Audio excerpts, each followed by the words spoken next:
Bienvenue dans Marinassi Studio, une voix, un livre. Ici, chaque mot devient un voyage, chaque page une escale.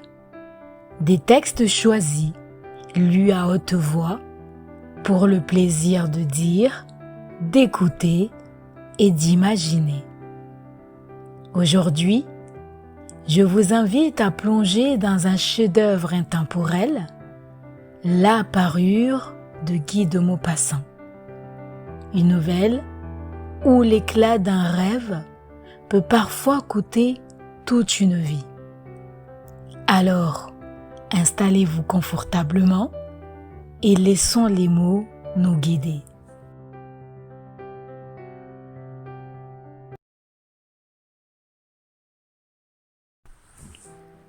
La Parure de Guy de Maupassant. C'était une de ces jolies et charmantes filles, née comme par une erreur du destin dans une famille d'employés. Elle n'avait pas de dot, pas d'espérance, aucun moyen d'être connue, comprise, aimée, épousée par un homme riche et distingué. Et elle se laissa marier avec un petit commis du ministère de l'Instruction publique. Elle fut simple, ne pouvant être parée, mais malheureuse comme une déclassée. Car les femmes n'ont point de caste ni de race. Leur beauté, leur grâce et leur charme leur servant de naissance et de famille. Leur finesse native, leur instinct d'élégance, leur souplesse d'esprit sont leur seule hiérarchie et font des filles du peuple les égales des plus grandes dames. Elles souffraient sans cesse, se sentant nées pour toutes les délicatesses et tous les luxes. Elles souffraient de la pauvreté de son logement, de la misère des murs, de l'usure des sièges, de la laideur des étoffes. Toutes ces choses dont une autre femme de sa caste ne se serait même pas aperçue, la torturait et l'indignait. La vue de la petite Bretonne, qui faisait son humble ménage, éveillait en elle des regrets désolés et des rêves éperdus. Elle songeait aux antichambres muettes, capitonnées avec des teintures orientales, éclairées par de hautes torchères de bronze, et aux deux grands valets en culottes courtes qui dorment dans les larges fauteuils, assoupis par la chaleur lourde du calorifère.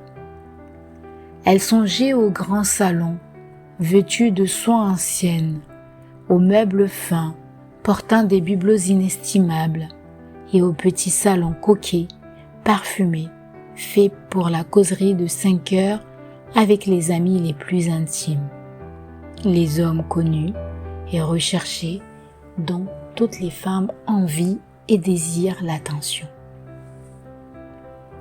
Quand elle s'asseyait pour dîner, devant la table ronde couverte d'une nappe de 3 jours, en face de son mari qui découvrait la soupière en déclarant d'un air enchanté « Ah, le bon pot-au-feu, je ne sais rien de meilleur que cela !» Elle songeait au dîner fin, aux argenteries reluisantes, aux tapisseries peuplant les murailles de personnages anciens et d'oiseaux étranges au milieu d'une forêt de féerie. Elle songeait aux plats exquis, servis en des vaisselles merveilleuses, aux galanteries chuchotées et écoutées avec un sourire de sphinx, tout en mangeant la chair rose d'une truite ou des ailes de gélinote. Elle n'avait pas de toilette, pas de bijoux, rien. Elle n'aimait que cela. Elle se sentait faite pour cela. Elle lui tant désirait plaire, être enviée, être séduisante et recherchée. Elle avait une amie riche, une camarade de couvent qu'elle ne voulait plus aller voir, tant elle souffrait en revenant.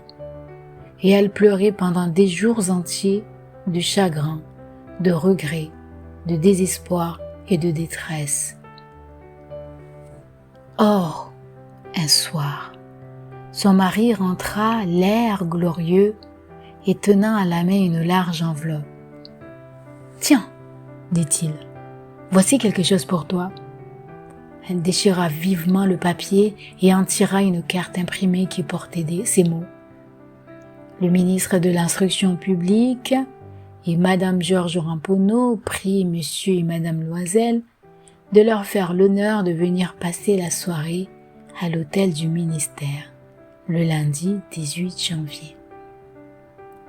Au lieu d'être ravie, comme l'espérait son mari, elle jeta avec dépit l'invitation sur la table, murmurant « Que veux-tu que je fasse de cela ?»« Mais, ma chérie, je pensais que tu serais content. Tu ne sors jamais et c'est une occasion, cela, une belle. J'ai une peine infinie à l'obtenir. Tout le monde en veut. C'est très recherché et on n'en donne pas beaucoup aux employés. Tu verras là tout le monde officiel. » Elle le regardait d'un œil irrité et elle déclara avec impatience. « Que veux-tu que je me mette sur le dos pour aller là ?» Il n'y avait pas songé. Il balbutia. « Mais la robe avec laquelle tu vas au théâtre, elle me semble très bien à moi. » Il se tut, stupéfait, éperdu, en voyant que sa femme pleurait. 2 grosses larmes descendaient lentement des coins des yeux vers les coins de la bouche. Il bégaya. « Qu'as-tu ? Qu'as-tu » Mais, par un effort violent, elle avait dompté sa peine et elle répondit d'une voix calme en essuyant ses joues humides. « Rien. Seulement je n'ai pas de toilette et par conséquent je ne peux pas aller à cette fête. Donne ta carte à quelques collègues dont la femme sera mieux nippée que moi. » Il était désolé. Il reprit. « Voyons, Mathilde, combien cela coûterait-il une toilette convenable qui pourrait te servir encore en d'autres occasions, quelque chose de très simple ?»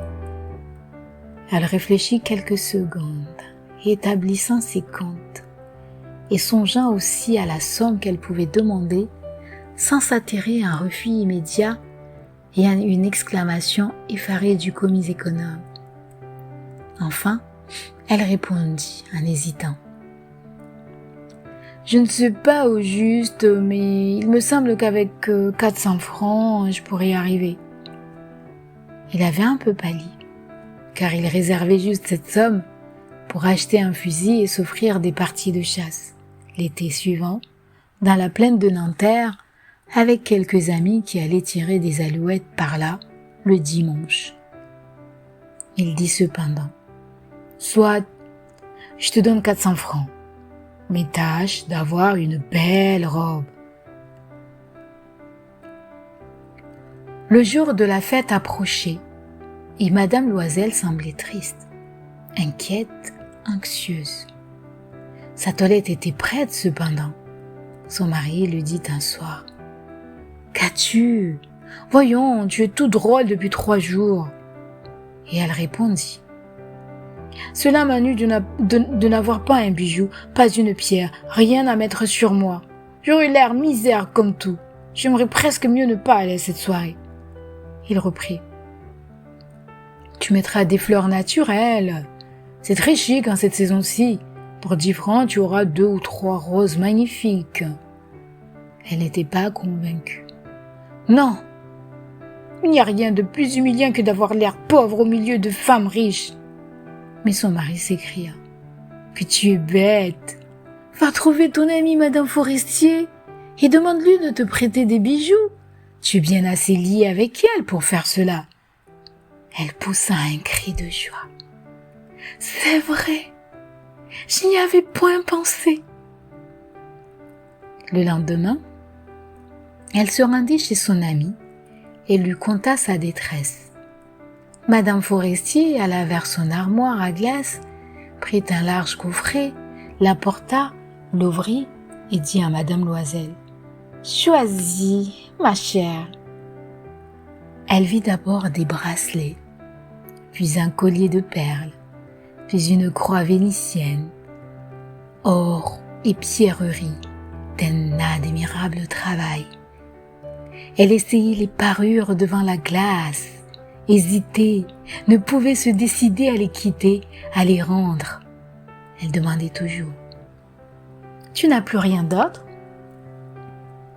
Mais si, cherche, je ne sais pas ce qui peut te plaire. » Tout à coup, elle découvrit dans une boîte de satin noir une superbe rivière de diamants, et son cœur se mit à battre d'un air immodéré. Ses mains tremblaient en la prenant.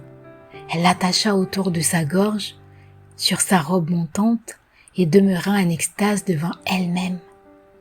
Puis, elle demanda, hésitante, pleine d'angoisse: « Peux-tu me prêter cela, rien que cela ?»« Mais oui, certainement. » Elle sauta au cou de son ami, l'embrassa avec emportement, puis s'enfuit avec son trésor. Le jour de la fête arriva. Madame Loisel eut un succès. Elle était plus jolie que toutes, élégante, gracieuse, souriante et folle de joie. Tous les hommes la regardaient, demandaient son nom, cherchaient à être présentés. Tous les attachés du cabinet voulaient valser avec elle. Le ministre la remarqua. Elle dansait avec ivresse, avec emportement, grisée par le plaisir, ne pensant plus à rien, dans le triomphe de sa beauté, dans la gloire de son succès, dans une sorte de nuage, de bonheur fait de tous ses hommages, de toutes ses admirations, de tous ses désirs éveillés, de cette victoire si complète et si douce au cœur des femmes. Elle partit vers 4 heures du matin. Son mari, depuis minuit, dormait dans un petit salon désert avec 3 autres messieurs dont les femmes s'amusaient beaucoup. Il lui jeta sur les épaules les vêtements qu'il avait apportés pour la sortie, modestes vêtements de la vie ordinaire, dont la pauvreté jurait avec l'élégance de la toilette du bal. Et elle le sentit et voulut s'enfuir pour ne pas être remarquée par les autres femmes qui s'enveloppaient de riches fourrures. Loisel la retenait. « Attends donc, tu vas rattraper froid dehors. Je vais appeler un fiacre. » Mais elle ne l'écoutait point et descendait rapidement l'escalier. Lorsqu'ils furent dans la rue, ils ne trouvèrent pas de voiture et ils se mirent à chercher, criant après les cochers qu'ils voyaient passer de loin. Ils descendaient vers la Seine, désespérés, grelottants. Enfin, ils trouvèrent sur le quai un de ces vieux coupés noctambules qu'on ne voit dans Paris que la nuit, venus, comme s'ils eussent été honteux de leur misère pendant le jour. Il les ramena jusqu'à leur porte, rue des Martyrs, et ils remontèrent tristement chez eux. C'était fini pour elle. Et ils songeaient, lui, qu'il lui faudrait être au ministère à 10 heures. Elle ôta les vêtements dont elle s'était enveloppée les épaules devant la glace afin de se voir encore une fois dans sa gloire. Mais soudain, elle poussa un cri. Elle n'avait plus sa rivière autour du cou. Son mari, à moitié dévêtu déjà, demanda: « Qu'est-ce que tu as ?» Elle se tourna vers lui, affolée. « Je n'ai plus la rivière de Madame Forestier. » Il se dressa, éperdu. « Quoi? Comment? Ce n'est pas possible !» Et ils cherchèrent dans les plis de la robe, dans les plis du manteau, dans les poches, partout, ils ne la trouvèrent point. Ils demandaient: « Tu es sûr que tu ne l'avais pas, que tu l'avais encore en quittant le bal? »« Oui, je l'ai touchée dans le vestibule du ministère. »« Mais si tu l'avais perdue dans la rue, nous l'aurions entendue tomber. Elle doit être dans le fiacre. »« Oui, c'est probable. As-tu pris le numéro ? » ?»« Non, Et toi, tu l'as pas regardé? Non! Il se contemplait, atterré. Enfin, Loisel se rhabilla. Je vais, dit-il, refaire tout le trajet que nous avons fait à pied pour voir si je ne la retrouverai pas. Et il sortit. Elle demeura en toilette de soirée, sans force pour se coucher, abattue sur une chaise, sans feu, sans pensée. Son mari rentra vers 7 heures. Il n'avait rien trouvé. Il se rendit à la préfecture de police, aux journaux pour faire promettre une récompense, aux compagnies de petites voitures, partout enfin où un soupçon d'espoir le poussait. Elle attendit tout le jour, dans le même état d'effarement devant cet affreux désastre. Loisel revient le soir avec la figure creusée, pâlie. Il n'avait rien découvert. Il faut, dit-il, écrire à ton ami que tu as brisé la fermeture de sa rivière et que tu l'as fait réparer. Cela nous donnera le temps de nous retourner. Elle écrivit sous sa dictée. Au bout d'une semaine, ils avaient perdu toute espérance. Et Loisel, vieilli de 5 ans, déclara: « Il faut aviser à remplacer ce bijou. » Ils prirent le lendemain la boîte qu'il avait renfermée et se rendirent chez le joaillier dont le nom se trouvait dedans. Il consulta ses livres. « Ce n'est pas à moi, madame, qui ai vendu cette rivière. Ce n'est pas moi, madame, qui ai vendu cette rivière. J'ai dû seulement fournir l'écrin. » Alors, ils allèrent de bijou en bijou, cherchant une parure pareille à l'autre, consultant leurs souvenirs malades, tous les deux de chagrin et d'angoisse. Ils trouvèrent dans une boutique du Palais Royal un chapelet de diamants qui leur parut entièrement semblable à celui qu'ils cherchaient. Il valait 40 000 francs. On leur laisserait à 36 000.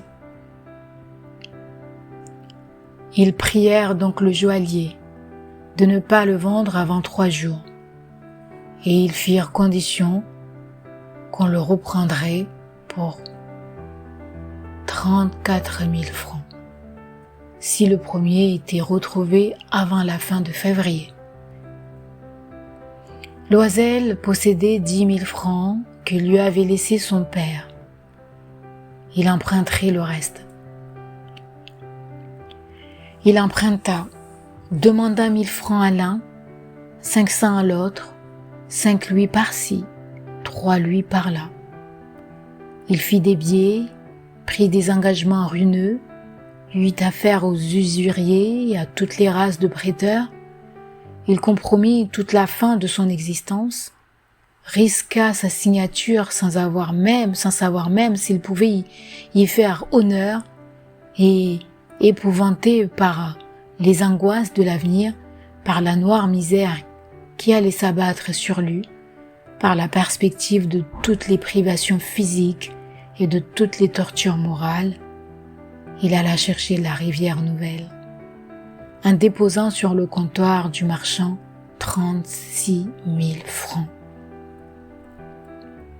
Quand Madame Loisel reporta la parure à Madame Forestier, celle-ci lui dit d'un air froissé: « Tu aurais dû me la rendre plus tôt, hein, car je pouvais en avoir besoin. » Elle n'ouvrit pas l'écrin, ce que redoutait son amie. Et si elle s'était aperçue de la substitution, qu'aurait-elle pensé? Qu'aurait-elle dit? Ne l'aurait-elle pas prise pour une voleuse? Madame Loisel connut la vie horrible des nécessiteux. Elle prit son parti d'ailleurs, tout d'un coup, héroïquement. Il fallait payer cette dette effroyable. Elle payerait. On renvoya la bonne, on changea de logement, on loua sous les toits une mansarde. Elle connut les gros travaux du ménage, les odieuses besognes de la cuisine. Elle lava la vaisselle, usant ses ongles roses sur les poteries grasses et le fond des casseroles. Elle savonna le linge sale, les chemises et les torchons qu'elle faisait sécher sur une corde. Elle descendit à la rue chaque matin, les ordures, et monta l'eau, s'arrêtant à chaque étage pour souffler.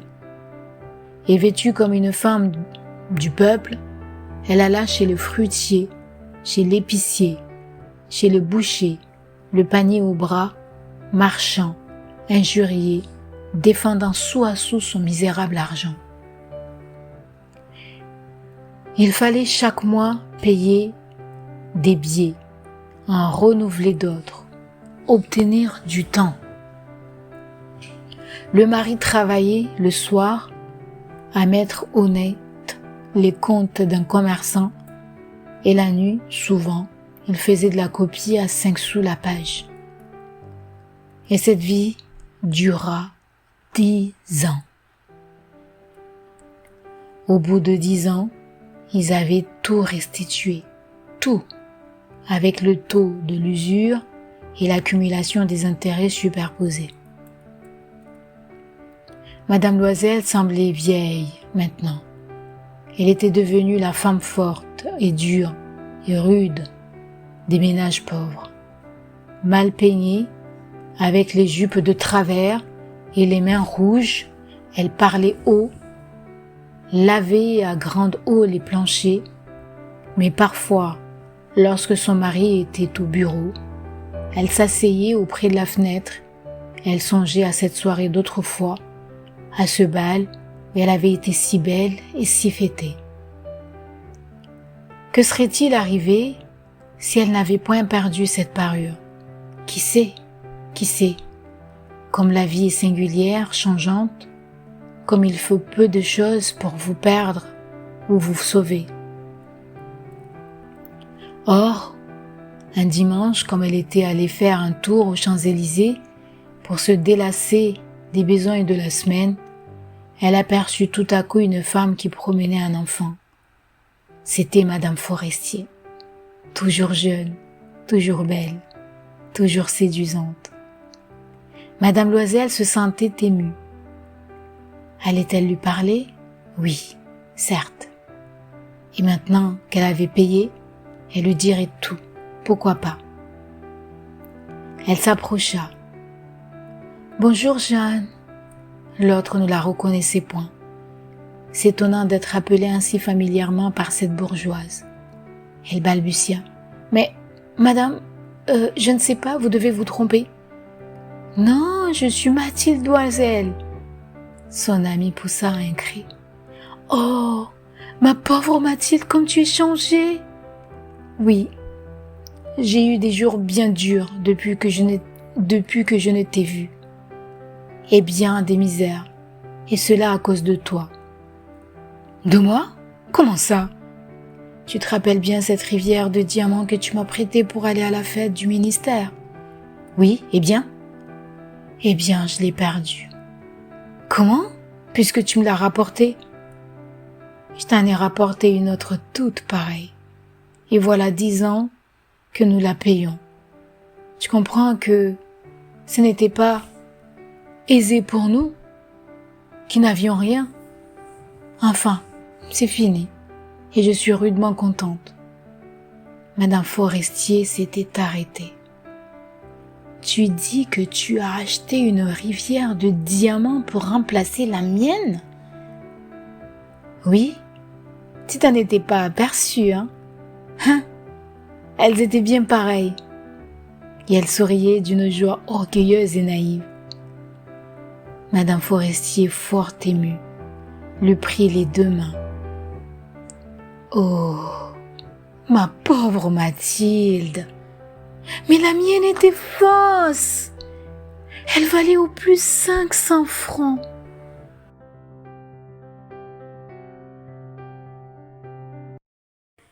Vous venez d'écouter La Parure de Guy de Maupassant sur Marinassi Studio, une voix, un livre.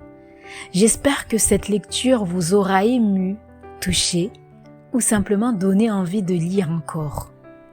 Abonnez-vous et retrouvons-nous très bientôt pour un nouveau voyage au cœur des mots.